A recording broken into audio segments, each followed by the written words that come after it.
ओम शांति। 7/2/2025 के साकार अनमोल धारणा युक्त ईश्वरीय महावाक्य हैं। मीठे बच्चे, तुम्हें चलते फिरते याद में रहने का अभ्यास करना है। ज्ञान और योग, यही मुख्य दो चीज़ें हैं। योग माना याद, शिव बाबा को याद करना। क्वेश्चन, अक्लमंद यानी होशियार बच्चे कौन से बोल मुख से नहीं बोलेंगे? आंसर, योग सिखाओ। यह बोल अक्लमंद बच्चे नहीं बोलेंगे। बाप को याद करना सीखना होता है क्या? ये पाठशाला है पढ़ने पढ़ाने के लिए, ऐसे नहीं याद करने के लिए कोई खास बैठना है। तुम्हें कर्म करते बाप को याद करने का अभ्यास करना है। ओम शांति। अब रूहानी बाप बैठ रूहानी बच्चों को समझाते हैं। बच्चे जानते हैं रूहानी बाप इस रथ द्वारा हमको समझा रहे हैं। अब जबकि बच्चे हैं तो बाप को व किसी बहन व भाई को कहना मुझे बाबा को याद करना सिखाओ, ये रॉन्ग हो जाता है। बच्चे हैं, वारिस है, अधिकारी हैं, तो याद तो स्वतः ही आनी चाहिए। प्यार है बाबा से तो याद अपने आप आनी चाहिए। कोई बैठ के सिखाए तो बाबा कहते हैं शोभता नहीं है, ये रॉन्ग हो जाता है। यह कोई छोटी बच्चियां तो नहीं हो ना, ये तो जानते हो मुख्य है ही रूह। वह तो है अविनाशी, शरीर है विनाशी, बड़ा तो रूह हुआ ना। अज्ञान काल में यह ज्ञान किसी को नहीं रहता कि हम आत्मा हैं। शरीर द्वारा बोलते हैं, देह अभिमान में आकर ही बोलते हैं मैं यह करता हूँ। अभी तुम देही अभिमानी बने हो। जानते हो आत्मा कहती है मैं इस शरीर द्वारा बोलती हूँ, कर्म करती हूँ। आत्मा मेल है तो बाप समझाते हैं ये बोल बहुत करके सुने जाते हैं। कहते हैं हमको योग में बिठाओ, सामने एक बैठते हैं। इस ख्याल से भी हम भी बाबा की याद में बैठें, यह भी बैठे। अब पाठशाला कोई इसके लिए नहीं है। पाठशाला तो पढ़ाई के लिए है, बाकी ऐसे नहीं। यहाँ बैठकर सिर्फ तुम्हें याद करना है। बाप ने तो समझाया है चलते फिरते उठते बैठते बाप को याद करो। इसके लिए खास बैठने की दरकार नहीं है। जैसे कोई कहते हैं राम राम कहो, क्या बिगड़ राम राम कहे याद नहीं कर सकते हैं? याद तो चलते फिरते भी कर सकते हैं। तुमको तो कर्म करते बाप को याद करना है। आशिक माशूक कोई खास बैठकर एक दो को याद नहीं करते। काम काज धंधा आदि सब करना है। सब कुछ करते अपने माशूक को याद करते रहो। ऐसे नहीं कि उनको याद करने के लिए खास कहाँ जाकर बैठना है। तुम बच्चे गीत व कविताएं आदि सुनाते हो तो बाबा कह देते हैं ये भक्ति मार्ग के हैं। कहते भी हैं शांति देवा। सो तो परमात्मा को ही याद करते हैं, ना कि श्री कृष्ण को। ड्रामा अनुसार आत्मा अशांत हो पड़ी है तो बाप को पुकारते हैं, क्योंकि शांति सुख ज्ञान का सागर वह है। शिव बाबा ही सुख शांति ज्ञान का आनंद का सागर है। ज्ञान और योग मुख्य दो चीज़ें हैं। योग माना याद, उन्हों का हठ योग बिल्कुल अलग है। तुम्हारा है राजयोग। बाप को सिर्फ याद करना है। बाप द्वारा तुम बाप को जानने से सृष्टि के आदि मध्य अंत को जान गए हो। तुमको सबसे बड़ी खुशी तो यह है, कौन सी? सबसे बड़ी खुशी हम बच्चों को है भगवान हमको पढ़ाते हैं। भगवान का भी पहले पहले पूरा परिचय होना चाहिए। ऐसा तो कभी नहीं जाना कि जैसे आत्मा स्टार है वैसे भगवान भी स्टार हैं।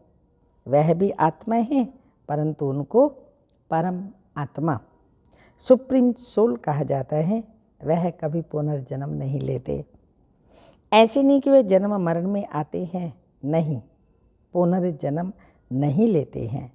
खुद आकर समझाते हैं मैं कैसे आता हूँ। त्रिमूर्ति का गायन भी भारत में है। त्रिमूर्ति ब्रह्मा विष्णु शंकर का चित्र भी दिखाते हैं। शिव परमात्मा ही नमा कहते हैं ना।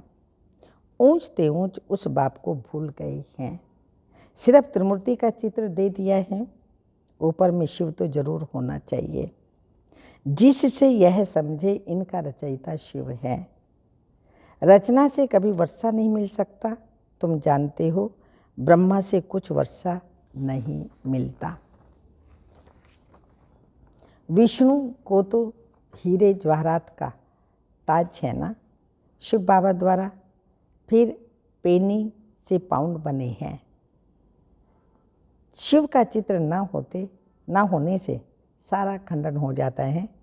ऊंचे ते ऊंच परम पिता परमात्मा, उनकी ये रचना है। अभी तुम बच्चों को बाबा से वर्षा मिलता है, सो भी 21 जन्मों के लिए। बल वहाँ फिर भी समझाते हैं लौकिक बाप से वर्षा मिला। वहाँ ये पता नहीं कि बेहद के बाप से पाई हुई प्रारब्ध है। सत्युग में पता नहीं होगा हमें कि बेहद के बाप ने, शिव बाबा ने हमें ये प्रारब्ध दी। यह तुमको अभी पता है। अभी की कमाई वहाँ 21 जन्म चलती है। वहाँ ये मालूम नहीं रहता, इस ज्ञान का बिल्कुल भी पता नहीं रहता। यह ज्ञान न देवताओं में है और ना ही शूद्रों में रहता है। ये ज्ञान है तुम ब्राह्मणों में। तो यह है रूहानी ज्ञान। स्पिरिचुअल का अर्थ भी नहीं जानते। डॉक्टर ऑफ फिलॉसफी कहते हैं डॉक्टर ऑफ स्पिरिचुअल नॉलेज एक ही बाप के पास है। बाप को सर्जन भी कहा जाता है ना। साधु सन्यासी आदि कोई सर्जन थोड़ी है। वेद शास्त्र आदि पढ़ने वालों को डॉक्टर थोड़ी कहेंगे, भल टाइटल भी दे देते हैं, परंतु वास्तव में रूहानी सर्जन एक बाप है जो रूह को इंजेक्शन लगाते हैं। वह है भक्ति। उनको कहना चाहिए डॉक्टर ऑफ भक्ति, अथवा शास्त्रों का ज्ञान देते हैं। उनसे फ़ायदा कुछ भी नहीं होता, नीचे गिरते ही जाते हैं। तो उनको डॉक्टर कैसे कहेंगे? डॉक्टर तो फ़ायदा पहुंचाते हैं ना। ये बाप तो है ही अविनाशी ज्ञान का सर्जन। योग बल से तुम एवर हेल्दी बनते हो, यह तो तुम बच्चे ही जानते हो, बाहर वाले क्या जाने। उनको अविनाशी सर्जन कहा जाता है। आत्माओं में जो विकारों की खाद पड़ी है उसे निकालना, पतित को पावन बनाकर सद्गति देना, यह बाप में ही शक्ति है। ऑलमाइटी पतित पावन एक फादर है। ऑलमाइटी कोई मनुष्य को कह नहीं सकते। तो बाप कौन सी शक्ति दिखाते हैं? सर्व को अपनी शक्ति से सद्गति देते हैं। उनको कहेंगे doctor of spiritual knowledge, doctor of philosophy. ये तो ढेर के ढेर मनुष्य हैं, यहाँ पर तो ढेर के ढेर मनुष्य हैं। स्पिरिचुअल डॉक्टर एक है। तो अब बाप कहते हैं अपने को आत्मा समझ मुझ बाप को याद करो और पवित्र बनो।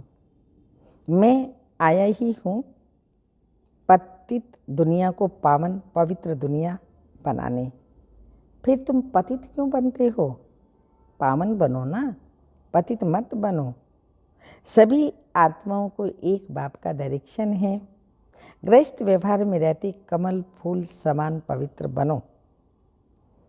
बाल ब्रह्मचारी बनो तो फिर पवित्र दुनिया के मालिक बन जाएंगे। इतनी जन्म जो पाप किए हैं, अब मुझे याद करने से पाप भस्म हो जाएंगे। मूल वतन में पवित्र आत्माएं ही रहती हैं, पतित कोई जा नहीं सकते।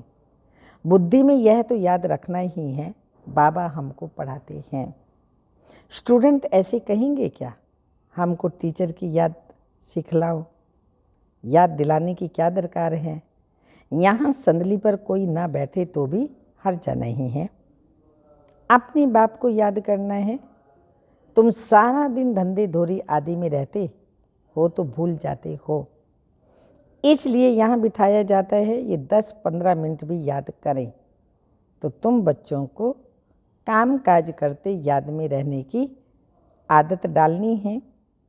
आधा कल्प बाद माशूक मिलता है, अब कहते हैं मुझे याद करो, तो तुम्हारी आत्मा की खाद निकल जाएगी और तुम विश्व के मालिक बन जाएंगे। तो क्यों नहीं याद करना चाहिए? स्त्री का जब हथियाला बांधते हैं तो उनको कहते हैं पति तुम्हारा गुरु ईश्वर सब कुछ है, परंतु वह तो फिर भी मित्र संबंधी आदि गुरु आदि बहुतों को याद करती हैं। वह तो देहधारी की याद हो गई ना, यह तो है पतियों का पति, उनको याद करना है। कोई कहते हैं हमको निष्ठा में बिठाओ, परंतु इससे क्या होगा? 10 मिनट यहाँ बैठते हो, फिर ऐसे मत समझो कोई एक रस बैठते हैं। भक्ति मार्ग में किसकी पूजा करने बैठते हैं तो बुद्धि भटकती रहती है। नोदा भक्ति करने वालों को यही तात लगी रहती है, हमको साक्षात्कार हो। वह आश लगाकर बैठे रहते हैं, एक की लगन में लवलीन हो जाते हैं, तब साक्षात्कार होता है। उसको कहा जाता है नोदा भक्ति। भक्ति ऐसी है जैसे आशिक और माशिक खाते पीते बुद्धि में याद रहती है। उनमें विकार की बात नहीं होती है, शरीर पर प्यार हो जाता है, एक दो को देखने बगैर रह नहीं सकते। अब तुम बच्चों को बाप ने समझाया है, मुझे याद करने से तुम्हारे विकर्म विनाश होंगे। कैसे? तुमने 84 जन्म लिए हैं। बीज को तो याद करने में सारा झाड़ याद आ जाता है। यह वैरायटी धर्मों का झाड़ है ना, ये सिर्फ तुम्हारी बुद्धि में है कि भारत गोल्डन एज था, अब आयरन एज है। यह अंग्रेजी अक्षर अच्छे हैं, इसका अर्थ निकालना है। बाबा ने कहा इसका अर्थ अच्छा निकलता है, आत्मा सच्चा सोना होती है, फिर उनमें खाद पड़ती है, अभी बिल्कुल झूठी हो गई है। इसको कहा जाता है आयरन एज। आत्मा आयरन एज होने से जेवर भी ऐसा हो गया है। अभी बाप कहते हैं मैं पतित पावन हूँ, मामी कमी याद करो। तुम मुझे बुलाते हो हे पतित पावन आओ, तो मैं कल्प कल्प आकर तुमको यह युक्ति बतलाता हूँ। मन मना भव, मध्याजी भव अर्थात स्वर्ग के मालिक बनो। कोई कहते हैं हमको योग में बहुत मज़ा आता है, ज्ञान में इतना मज़ा नहीं, बस योग करके यह भागेंगे, योग ही अच्छा लगता है। कहते हैं हमको तो शांति चाहिए। अच्छा, बाप को तो कहाँ भी बैठ याद करो, याद करते करते तुम शांति धाम में चले जाएंगे। इसमें योग सिखलाने की तो बात ही नहीं। बाप को याद करना है। ऐसे बहुत हैं जो सेंटर्स पर जाकर आधा पौना घंटा बैठते हैं, कहते हैं हमको निष्ठा कराओ, या तो कहेंगे बाबा ने प्रोग्राम दिया है निष्ठा का। यहाँ बाबा कहते हैं चलते फिरते याद में रहो, ना से तो बैठना अच्छा है। बाबा मना नहीं करते, बल सारी रात बैठो, परंतु ऐसी आदत थोड़ी डालनी है कि बस रात को ही याद करना है। आदत यह डालनी है कामकाज करते याद करना है। इसमें बड़ी मेहनत है, बुद्धि घड़ी घड़ी और तरफ भाग जाती है। भक्ति मार्ग में भी बहुत भाग जाती है, फिर अपने को चुटकी काटते हैं। सच्चे भक्त जो होते हैं उनकी बात करते हैं। तो यहाँ भी अपने साथ ऐसी बातें करनी चाहिए। बाबा को क्यों नहीं याद किया? याद नहीं करेंगे तो विश्व का मालिक कैसे बनेंगे? आशिक माशूक तो नाम रूप में फंसे रहते हैं। यहाँ तो तुम अपने को आत्मा समझ बाप को याद करते हो। हम आत्माओं का शरीर से, हम आत्मा इस शरीर से अलग, शरीर में आने से कर्म होता है। बहुत ऐसे भी हैं जो कहते हैं हम दीदार करें, अब दीदार क्या करेंगे, वह तो बिंदी है ना। अच्छा, कोई कहते हैं श्री कृष्ण का दीदार करें। श्री कृष्ण का तो चित्र भी है ना। जो जड़ है सो फिर चैतन्य में रखेंगे। इससे फ़ायदा क्या हुआ? साक्षात्कार से थोड़ी फ़ायदा होगा। तुम बाप को याद करो तो आत्मा पवित्र हो। नारायण का साक्षात्कार होने से नारायण थोड़ी बन जाएंगे। तुम जानते हो हमारी ऑब्जेक्ट ही यह लक्ष्मी नारायण बनने की। तुम पढ़ने बिगड़ थोड़ी बनेंगे, पढ़कर होशियार बनो। प्रजा भी बनाओ तब लक्ष्मी नारायण बनेंगे। मेहनत है। पास विद ऑनर होना चाहिए। जो धर्म राज की सज़ा ना मिले। ये मुर्गी बच्चा भी साथ है। ये भी कहते हैं हम तीखे जा सकते हैं। बाबा के ऊपर तो कितनी बोझ है। ब्रह्मा बाबा की कितनी सारी जिम्मेवारियां हैं। सारा दिन कितने ख्यालात करने पड़ते हैं। हम इतना याद नहीं कर सकते। भोजन पर थोड़ी याद रहती है, फिर भूल जाते हैं। हाँ, थोड़ी याद रहती है भोजन पर, फिर भी भूल जाते हैं। समझता हूँ बाबा और हम दोनों सैर करते हैं। सैर करते करते बाबा को भूल जाता हूँ। खिसकनी वस्तु है ना, घड़ी घड़ी याद खिसक जाती है। इसमें बहुत मेहनत है। याद से ही आत्मा पवित्र होती है। बहुतों को पढ़ाएंगे तो ऊंच पद पाएंगे। जो अच्छा समझते हो अच्छा पद पाएंगे। प्रदर्शनी में कितनी प्रजा बनती है। तुम एक एक लाखों की सेवा करेंगे और फिर अपनी भी अवस्था ऐसी चाहिए। सेवा करने के लिए अपनी अवस्था भी ऐसी चाहिए। कर्मातीत अवस्था हो जाएगी, फिर शरीर नहीं रहेगा। आगे चल तुम समझेंगे। अब लड़ाई जोर हो जाएगी, फिर ढेर तुम्हारे पास आते रहेंगे। महिमा बढ़ती जाएगी। अंत में सन्यासी भी आएंगे, बाप को याद करने लग पड़ेंगे। आ रही है ना अभी। उनका पार्टी मुक्ति में जाने का है, नॉलेज तो लेंगे नहीं। तुम्हारा मैसेज सभी आत्माओं तक पहुंचना है। अखबारों द्वारा बहुत सुनेंगे। कितने गांव हैं, सबको पैगाम देना है। मैसेंजर पैगंबर तुम ही हो। पति से पावन बनाने वाला और कोई है ही नहीं सिवाय बाप के। ऐसा नहीं कि धर्म स्थापक किसको पावन बनाते हैं। उनका धर्म तो वृद्धि को पाना है। वह वापिस जाने का रास्ता कैसे बताएंगे? सर्व का सद्गति दाता एक ही है ना। तुम बच्चों को अब पवित्र जरूर बनना है।